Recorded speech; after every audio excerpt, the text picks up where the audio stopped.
কি মন খারাপ? আর এই পারভেজ ভাই থাকতে তোমাকে মন খারাপ হইতেই পারে না। যদি হাতে কয়েক সেকেন্ড সময় থাকে তাহলে আমি একটা গল্প বলবো, শুনে যেতে পারো। 100% মন ভালো হয়ে যাবে।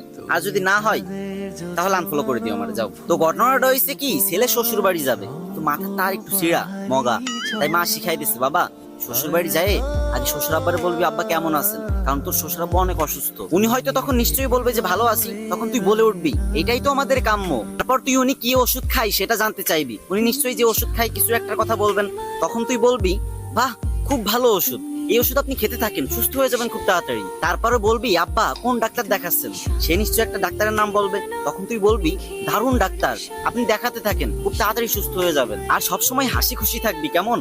বোকা ছেলে মায়ের কথায় সম্মতি দিয়ে মায়ের সাথে শ্বশুর বাড়ি গেল। এদিকে শ্বশুর মশাই রোগের জ্বালায় বিছনায় শুয়ে ছটফট করতেছেন। ঠিক তখনই জামাই এন্ট্রি নিল, হা হা করে হাসতে হাসতে বলল কেমন আছেন বাবা?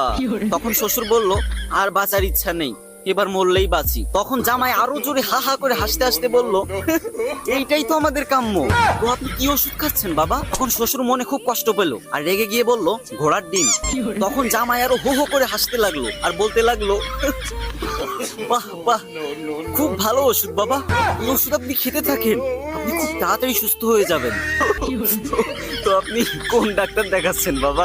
শ্বশুর এবার আরো রেগে মেগে বলল আজরাইল।